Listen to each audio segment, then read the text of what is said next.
ഓരോരുത്തരുടെയും മനസ്സിലുള്ള ഒരു ചോദ്യമാണല്ലോ, ഇന്ത്യയുടെ ഇത്രയും അടുത്ത സുഹൃത്തായിരുന്നിട്ടും എന്തുകൊണ്ടാണ് റഷ്യ നമുക്ക് എഞ്ചിൻ ടെക്നോളജി നൽകാത്തത്, അല്ലെങ്കിൽ എഞ്ചിൻ നിർമ്മിക്കാൻ റഷ്യ ഇത്രയും കാലം നമ്മളെ സഹായിക്കാതിരുന്നത്? പെട്ടെന്ന് എങ്ങനെയാണ് ഫ്രാൻസിന് ഇന്ത്യയോട് ഇത്രയും സ്നേഹം വന്നത്? ടെക്നോളജി ട്രാൻസ്ഫർ അടക്കം 5ാം തലമുറ യുദ്ധവിമാനങ്ങൾക്ക് ആവശ്യമായ എഞ്ചിൻ നിർമ്മിക്കാൻ ഇന്ത്യയോടൊപ്പം പങ്കാളിയാകാൻ എങ്ങനെയാണ് ഫ്രാൻസ് വന്നത്? ഈ രണ്ട് ചോദ്യങ്ങൾ ഇന്ന് ഇന്ത്യയിൽ പ്രധാന ചർച്ചകളാണ്.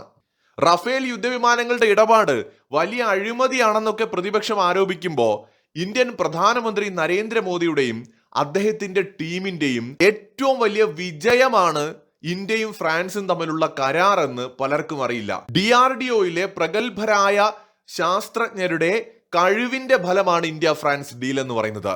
ഇന്ത്യയുടെ മധുര പ്രതികാരത്തിന്റെ ഈ കഥ ഒരുപക്ഷെ നമ്മളിൽ പലരും കേട്ട് കാണണമെന്നില്ല.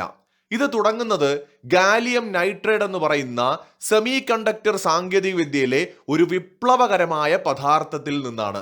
2016 കാലഘട്ടത്തിൽ നടന്നൊരു സംഭവമാണ്. ഇന്ത്യ ഫ്രാൻസിൽ നിന്ന് റഫേൽ യുദ്ധവിമാനങ്ങൾ വാങ്ങാനായിട്ട് തയ്യാറെടുത്ത അതേ കാലഘട്ടം. 2016 36 റഫാൽ വിമാനങ്ങൾ വാങ്ങുമ്പോൾ ഇന്ത്യ ഒരു ആവശ്യം ഫ്രാൻസിന്റെ മുന്നിലോട്ട് വെച്ചു. റഡാറുകളിൽ ഉപയോഗിക്കുന്ന ഗാൻ അഥവാ ഗാലിയം നൈട്രേറ്റ് സാങ്കേതിക വിദ്യ ഈ കരാറിന്റെ ഭാഗമായിട്ട് ഇന്ത്യക്ക് കൈമാറണം. ഇതൊരു ചെറിയ കാര്യമല്ല. സിലിക്കൺ ചിപ്പുകളേക്കാൾ 100 ഇരട്ടി വേഗതയുള്ള ചൂടിനെ പ്രതിരോധിക്കുന്ന ഈ ചിപ്പുകൾ ലോകത്തന്ന് 5 രാജ്യങ്ങൾക്ക് മാത്രമാണ് ഉണ്ടാക്കാൻ കഴിയുമായിരുന്നത്. America, Russia, China, France, Germany എന്നീ രാജ്യങ്ങൾക്ക്. ലോകത്ത് മറ്റു രാജ്യങ്ങൾക്ക് ഉണ്ടാക്കാനോ അനുകരിക്കാനോ കഴിയാത്തത്ര സങ്കീർണമായിട്ടുള്ള ടെക്നോളജിയാണ് ഗാലിയം നൈട്രേറ്റ് ടെക്നോളജി. അത് ഡെവലപ്പ് ചെയ്തെടുക്കുക എന്ന് പറയുന്നത് അത്ര എളുപ്പമല്ല. ഇന്ത്യ ഇങ്ങനെ ഒരു നിർദ്ദേശം മുന്നോട്ട് വെച്ചപ്പോൾ അന്നത്തെ ഫ്രഞ്ച് ഭരണകൂടം അത് വളരെ ശക്തമായി തന്നെ എതിർക്കുകയും ഞങ്ങൾക്കൊരിക്കലും അത് നൽകാൻ കഴിയില്ല എന്ന് വ്യക്തമാക്കുകയും ചെയ്തു. ഇത് വളരെ രഹസ്യമായി നടന്ന ചർച്ചകളാണ്. പിൽക്കാലത്ത് ദേശീയ മാധ്യമങ്ങളൊക്കെ ഇതിനെക്കുറിച്ച് ലേഖനങ്ങൾ എഴുതിയിട്ടുണ്ട് കേട്ടോ. ഒന്ന് ആലോചിച്ച് നോക്കുക, 2016 ഗാലിയം നൈട്രേറ്റ് എന്ന് പറയുന്ന ഒരു ടെക്നോളജി ഇന്ത്യക്ക് കൈമാറാൻ കഴിയില്ല എന്ന് പറഞ്ഞ ഫ്രാൻസ് 2026 എങ്ങനെയാണ് അതിനേക്കാൾ സങ്കീർണമായിട്ടുള്ള എഞ്ചിൻ ടെക്നോളജി ഡെവലപ്പ് ചെയ്യാനായിട്ട് ഇന്ത്യയോടൊപ്പം നിൽക്കാമെന്ന് പറയുന്നത്? ഇന്ന് ഒരു തരത്തിൽ ഇന്ത്യയുടെ കാല് പിടിക്കുന്ന അവസ്ഥയിലേക്ക് ഫ്രാൻസ് എത്തുന്നത് എങ്ങനെയാണ്? ഇന്ത്യയുമായിട്ട് പെട്ടെന്ന് ഇത്രയും വലിയൊരു സഹകരണം രൂപപ്പെടാൻ എന്താണ് കാരണം? ഇന്ത്യ എന്ന് പറയുന്ന നമ്മുടെ രാജ്യത്തിന്റെ മധുര പ്രതികാരത്തിന്റെ കഥ തുടങ്ങിയത് 2016 തന്നെയാണ്. ഗാലിയം നൈട്രേറ്റ് എന്ന് പറയുന്നത് പ്രതിരോധ മേഖലയിൽ വളരെ പ്രധാനപ്പെട്ട ഒന്നായിട്ട് ഇന്നത്തെ കാലത്ത് മാറിയിട്ടുണ്ട്. യുദ്ധവിമാനങ്ങൾ, മിസൈലുകൾ, കപ്പലുകൾ എന്നിവയിലെ ഇലക്ട്രോണിക് സംവിധാനങ്ങൾ കരുത്തുറ്റതാക്കി മാറ്റാൻ ഇത് സഹായിക്കും. ഏറ്റവും പ്രധാനം അത്യാധുനികമായ റഡാർ സംവിധാനങ്ങളിലെ ഇതിന്റെ ഉപയോഗമാണ്. പഴയ റഡാറുകളിൽ സിലിക്കൺ അധിഷ്ഠിത ട്രാൻസിസ്റ്ററുകളാണ് ഉപയോഗിച്ചിരുന്നത്. എന്നാൽ ഇന്നത്തെ കാലത്ത് ഏറ്റവും അത്യാധുനികമായിട്ടുള്ള AESA എന്ന് പറയുന്ന റഡാറുകൾക്ക്, അതായത് ഗാൻ ബേസ്ഡ് ആയിട്ടുള്ള ആക്റ്റീവ് ഇലക്ട്രോണിക് സ്കാൻഡ് അറേ റഡാറുകൾക്ക് വളരെ വലിയ സവിശേഷതകളുണ്ട്. ഇത്തരം ഒരു AESA റഡാർ നിർമ്മിക്കണമെങ്കിൽ ഗാലിയം നൈട്രേറ്റ് ടെക്നോളജി വളരെ പ്രധാനമാണ്. അതുകൊണ്ടാണ് ഗാൻ ബേസ്ഡ് എന്ന് തന്നെ നമ്മൾ പറയുന്നത്. അപ്പൊ ഇങ്ങനെ ഒരു റഡാർ നിർമ്മിക്കാൻ നമുക്ക് ഈ ടെക്നോളജി കൂടിയേ തരൂ. ഇത് നിർമ്മിച്ചു കഴിഞ്ഞാലോ കൂടുതൽ ദൂരത്തിലുള്ള ശത്രുക്കളെ കണ്ടെത്താൻ കഴിയും, വളരെ കൃത്യതയാർന്ന ദൃശ്യങ്ങൾ നൽകാൻ സാധിക്കും, ഒരേ സമയം ഒന്നിലധികം ലക്ഷ്യങ്ങളെ നിരീക്ഷിക്കാനും കഴിയും. പക്ഷെ ഈ സാങ്കേതിക വിദ്യ ഉണ്ടാക്കിയെടുക്കണമെന്നുണ്ടെങ്കിൽ അതിൽ ഏറ്റവും പ്രധാനം ഗാലിയം നൈട്രേറ്റ് ആണ്. ആ ടെക്നോളജിയാണ് നമുക്ക് ഫ്രാൻസ് നൽകില്ല എന്ന് പറഞ്ഞത്. പക്ഷെ നമുക്കങ്ങനെ തോറ്റു കൊടുക്കാനായിട്ട് കഴിയുമോ? ഒരിക്കലുമില്ല. ഇന്ത്യയുടെ മധുര പ്രതികാരം അവിടെയാണ്. ഫ്രാൻസ് വാതിൽ കൊട്ടിയടച്ചപ്പോ ഇന്ത്യ തളർന്നില്ല. ഡോക്ടർ മീന മിശ്ര എന്ന ഇന്ത്യയുടെ പ്രതിഭയുടെ നേതൃത്വത്തിൽ DRDOയിലെ SSPL ലാബ് ചരിത്രം കുറിക്കുന്നത് അവിടെയാണ്. നിങ്ങൾ തന്നില്ലെങ്കിൽ ഞങ്ങൾ അത് നിർമ്മിക്കുമെന്ന വാശിയിൽ അവർ പണിയെടുത്തു. ഫലമോ 2023 ഇന്ത്യ സ്വന്തമായിട്ട് ഗാൻ ചിപ്പുകൾ വികസിപ്പിച്ചു. ഇന്ന് ലോകത്ത് ഈ സാങ്കേതിക വിദ്യയുള്ള 6 രാജ്യങ്ങളിൽ ഒന്നായിട്ട് ഇന്ത്യ മാറി. ഇന്ത്യക്ക് ശേഷം പിന്നീട് ഏതെങ്കിലും ഒരു രാജ്യം ഔദ്യോഗികമായി സമാനമായൊരു സാങ്കേതിക വിദ്യ ഡെവലപ്പ് ചെയ്തതായിട്ട് കേട്ടുകേൾവിയില്ല. ഇതിൽ നിന്ന് തന്നെ എത്ര സങ്കീർണമായിട്ടുള്ള ഒരു ടെക്നോളജിയാണ് നമ്മുടെ രാജ്യം ഡെവലപ്പ് ചെയ്തെടുത്തത് എന്ന് ഓർക്കണം. ഇന്ത്യയുടെ ഈ വിജയം ലോകത്തിന് നൽകിയ സന്ദേശം വളരെ വ്യക്തമായിരുന്നു. ഇന്ത്യ ഇനി വെറും ഒരു ബയ്യർ മാത്രമല്ല, ഒരു ക്രിയേറ്റർ അല്ലെങ്കിൽ ഡെവലപ്പർ കൂടിയാണ്. നമുക്ക് വാങ്ങാൻ മാത്രമല്ല, നിങ്ങൾ തന്നില്ലെങ്കിൽ നമുക്കുണ്ടാക്കാനും കഴിയുമെന്ന് ഒരിക്കൽ കൂടി ലോകത്തിന് മുന്നിൽ നമ്മൾ കാണിച്ചു കൊടുത്തു. ക്രയോജനിക് സാങ്കേതിക വിദ്യ സമാനമായിട്ട് ഇന്ത്യക്ക് ലോകരാജ്യങ്ങൾ നിഷേധിച്ചപ്പോൾ അത് സ്വന്തമായി നിർമ്മിച്ചാണ് ഇന്ത്യ ലോകത്തെ ഞെട്ടിച്ചത്.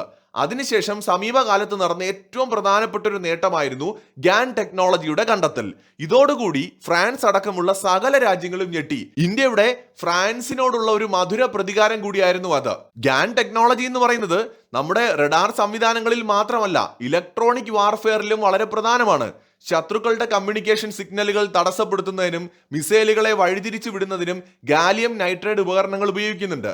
ഇവയ്ക്ക് ഉയർന്ന ഫ്രീക്വൻസിയിൽ പ്രവർത്തിക്കാൻ കഴിയുന്നതിനാൽ ശത്രുക്കളുടെ സിഗ്നലുകളെ വേഗത്തിൽ പ്രതിരോധിക്കാൻ കഴിയും. മാത്രമല്ല, ആധുനിക മിസൈലുകളുടെ മുൻഭാഗത്തുള്ള സെൻസറുകളിൽ ഗ്യാൻ ടെക്നോളജി യൂസ് ചെയ്യുന്നുണ്ട്. ഇത് മിസൈലുകളെ കൂടുതൽ വേഗത്തിൽ ലക്ഷ്യത്തിൽ എത്തിക്കുവാനും ചൂട് കാരണം പ്രവർത്തനക്ഷമത കുറയാതിരിക്കുവാനും സഹായിക്കുന്നുണ്ട്. യുദ്ധക്കളങ്ങളിൽ തടസ്സമില്ലാത്തതും സുരക്ഷിതവുമായ റേഡിയോ സന്ദേശങ്ങൾ കൈമാറുവാൻ ഗ്യാൻ അധിഷ്ഠിത ആംപ്ലിഫയറുകൾ സഹായിക്കുന്നു. ഇവ ചെറിയ ബാറ്ററികളിൽ പോലും കൂടുതൽ കരുത്തോടെ പ്രവർത്തിക്കും.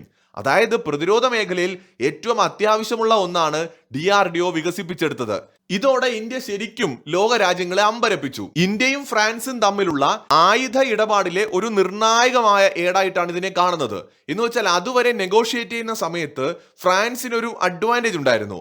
എന്നാൽ നെഗോഷിയേറ്റിംഗ് റൂമില് ഇന്ത്യയുടെ പ്രാധാന്യം അല്ലെങ്കിൽ ഇന്ത്യയുടെ പവർ ഈ ഒരു കണ്ടുപിടുത്തത്തോടെ വർദ്ധിക്കുകയാണ് ഉണ്ടായത്. ഓക്കെ, നിങ്ങൾ തന്നില്ലെങ്കിൽ ഞങ്ങൾ ഉണ്ടാക്കിക്കോളാം എന്ന് ഇന്ത്യക്ക് മുഖത്ത് നോക്കി പറയാൻ കഴിയുന്ന ഒരു അഡ്വാൻറ്റേജ് കൈവരികയാണ്. ഫ്രാൻസിന് ഇന്ത്യയെക്കുറിച്ചുള്ള മനോഭാവവും അവിടെ മാറി. അതായത് ഇന്ത്യക്ക് ഇപ്പോൾ എഞ്ചിൻ ടെക്നോളജി നമ്മൾ കൊടുത്തില്ലെങ്കിലും കുറച്ച് വർഷങ്ങൾ കൊണ്ട് ഇന്ത്യ അത് നിർമ്മിക്കും എന്ന് ഫ്രാൻസിന് മനസ്സിലായി. എന്നാൽ ഇന്ത്യക്ക് ടെക്നോളജി കൈമാറാൻ തയ്യാറായാലോ ഇന്ത്യയുമായിട്ട് ദീർഘകാലത്തേക്ക് ഒരു സൗഹൃദം ഉണ്ടാക്കാൻ കഴിയും. ഫ്രാൻസ് മനസ്സിൽ കാണുന്നത് അടുത്തൊരു 40-50 വർഷത്തേക്കുള്ള ഇന്ത്യയുമായിട്ടുള്ള ഏറ്റവും അടുത്ത സൗഹൃദമാണ്. മറ്റൊരു രാജ്യങ്ങൾക്കും ഇല്ലാത്തൊരു പ്രത്യേകത ഫ്രാൻസ് ഇന്ത്യയിൽ കണ്ടു. ഏതോ കാലത്ത് ഇന്ത്യയെ സഹായിച്ചു എന്നതിന്റെ കടപ്പാട് കൊണ്ടാണ് ഇന്നും അമേരിക്കയും യൂറോപ്പും മുഴുവൻ ഇന്ത്യയുടെ മേൽ പ്രഷർ ചെലുത്തിയിട്ടും ഇന്ത്യ റഷ്യക്കെതിരെ ഒരു നടപടിയും സ്വീകരിക്കാത്തത്. അതായത് ഒരു കാലത്ത് കൂടെ നിന്ന സഹായിച്ച രാജ്യങ്ങളോട് എന്നും ഇന്ത്യ നന്ദിയോടെ തന്നെയാണ് പെരുമാറുന്നത്. ഇന്ത്യ റഷ്യയോട് കാണിക്കുന്ന ആ സൗഹൃദം, ആ വിശ്വാസ്യത, അതൊരു പക്ഷേ ഇന്ത്യയെ പോലത്തെ ഒരു സുഹൃത്ത് വേണം അല്ലെങ്കിൽ ഉള്ളത് നല്ലതാണെന്ന് ഫ്രാൻസിലെ ഭരണകൂടത്തെയും ചിന്തിക്കാൻ പ്രേരിപ്പിച്ചിരിക്കാം. അമേരിക്കയുടെ പിടിയിൽ നിന്നൊരു സ്വതന്ത്ര പരമാധികാര ഫോറിൻ പോളിസി ഉണ്ടാക്കുകയും ഒരു സ്വതന്ത്ര രാജ്യമായിട്ട് നിൽക്കണമെന്ന് ആഗ്രഹിക്കുകയും ചെയ്യുന്ന ഫ്രാൻസ് അവരുടെ ഏറ്റവും നല്ലൊരു പങ്കാളിയായിട്ട് ഈ നൂറ്റാണ്ടിൽ തെരഞ്ഞെടുത്തത് ഇന്ത്യയാകാം. അപ്പൊ ഇന്ത്യ വെറും ഒരു ബയർ മാത്രമല്ല, ഒരു ഡെവലപ്പറാണ്. ഒരു പക്ഷേ ഭാവിയിൽ തങ്ങളെക്കാൾ മുകളിൽ പോകാൻ സാധ്യതയുള്ള ഒരു ശക്തിയാണ്.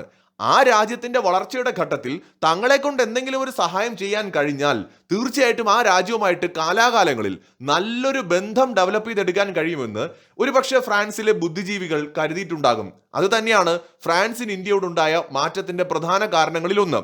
എല്ലാവരുടെയും മനസ്സിലുള്ള ഒരു ചോദ്യമാണ്, എന്തുകൊണ്ടാണ് ഇത്രയും അടുത്ത സുഹൃത്തായിട്ടും റഷ്യ നമുക്ക് ആയുധങ്ങൾ നൽകിയ കൂട്ടത്തിൽ ടെക്നോളജി നൽകിയില്ല എന്ന്? റഷ്യ നമ്മളെ സ്ഥിരം ഒരു കസ്റ്റമറായിട്ട് നിലനിർത്താനാണ് ആഗ്രഹിച്ചത്. ഈ സത്യം നമ്മൾ മറന്നുപോകാൻ പാടില്ല. റഷ്യ നമ്മുടെ സുഹൃത്താണ്. പല സമയങ്ങളിൽ നമ്മളെ സഹായിച്ചിട്ടുണ്ട്. ബ്രഹ്മോസ് മിസൈൽ നിർമ്മിക്കുന്നത് പോലും റഷ്യയോട് ചേർന്നാണ്. അങ്ങനെ കുറെ അഡ്വാൻറ്റേജ് നമുക്ക് ഉണ്ടായിട്ടുണ്ട്. പക്ഷെ അപ്പോഴും റഷ്യ നമ്മളെ എന്നും ഒരു കസ്റ്റമറായിട്ട് നമ്മൾ നിൽക്കണമെന്ന് ആഗ്രഹിക്കുന്നുണ്ട്.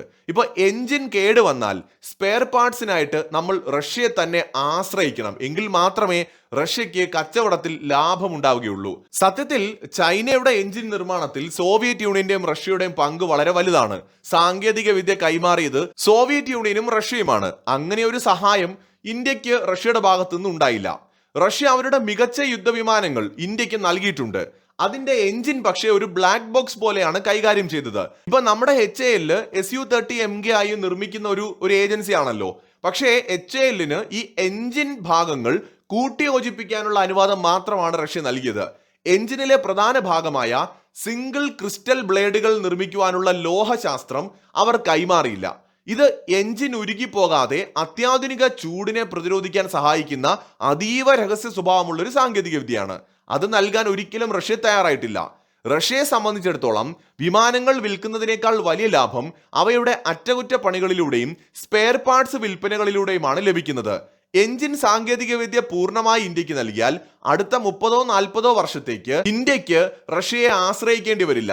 ഇത് റഷ്യക്ക് കോടിക്കണക്കിന് രൂപയുടെ വരുമാന നഷ്ടമുണ്ടാക്കും. ഇന്ത്യയും റഷ്യയും ചേർന്ന് 5ാം തലമുറ യുദ്ധവിമാനം വികസിപ്പിക്കാൻ അടുത്തിടെ ശ്രമിച്ചിരുന്നതായി നമ്മൾ കണ്ടുവല്ലോ. എന്നാൽ എഞ്ചിന്റെ കോഡ് അഥവാ സോഴ്സ് കോഡ് ഇന്ത്യക്ക് നൽകാൻ റഷ്യ വിസമ്മതിച്ചു. സ്വന്തമായിട്ട് നമ്മൾ പണം മുടക്കിയിട്ടും സാങ്കേതിക വിദ്യ ലഭിക്കില്ല എന്ന് കണ്ടതോടെയാണ് 2018 ഈ പദ്ധതിയിൽ നിന്ന് ഇന്ത്യ പിന്മാറിയത്. ഇനി ഇന്ത്യയെ സംബന്ധിച്ചിടത്തോളം റഷ്യയുടെ മേൽ കൂടുതൽ ഓഫറുകൾ വെച്ച് അല്ലെങ്കിൽ കൂടുതൽ പ്രഷർ ചെലുത്തി ഇത് നേടിയെടുക്കേണ്ട ഒരു സാഹചര്യമില്ല. അതിന്റെ പ്രധാന കാരണം റഷ്യൻ എഞ്ചിനുകൾ കരുത്തുറ്റതാണെങ്കിലും അമേരിക്കൻ ഫ്രഞ്ച് എഞ്ചിനുകളുമായിട്ട് താരതമ്യപ്പെടുത്തുമ്പോൾ റഷ്യയുടെ എഞ്ചിനുകൾക്ക് ആയുസ് വളരെ കുറവാണ്, സർവീസ് ലൈഫ് തീരെ കുറവാണ്. റഷ്യൻ എഞ്ചിനുകൾക്കിടയ്ക്കിടെ അറ്റകുറ്റപ്പണികളും ആവശ്യമാണ്. എന്നാൽ ഫ്രഞ്ച് എഞ്ചിനുകൾ കൂടുതൽ കാലം കേടുപാടുകൾ കൂടാതെ പ്രവർത്തിക്കുന്നവയാണ്.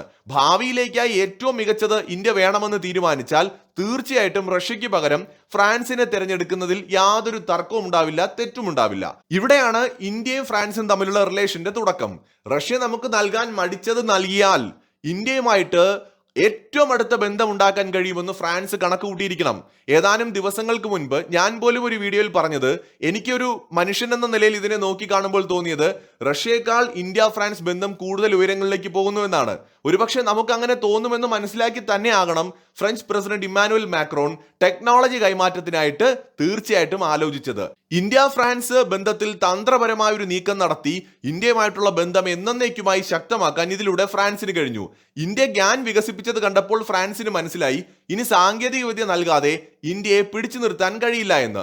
അമേരിക്കയോ റഷ്യയോ നൽകാൻ മടിച്ച സാങ്കേതിക വിദ്യ 100% ടെക്നോളജി ട്രാൻസ്ഫറിലൂടെ ഫ്രാൻസ് ഇന്ത്യക്ക് നൽകാമെന്ന് സമ്മതിക്കുന്നു. അങ്ങനെ ഇന്ത്യയുടെ 5ാം തലമുറ യുദ്ധവിമാനമായ AMCയുടെ എഞ്ചിൻ ഫ്രാൻസുമായി ചേർന്ന് ഇന്ത്യയിൽ തന്നെ നിർമ്മിക്കാൻ തീരുമാനമാകുന്നു.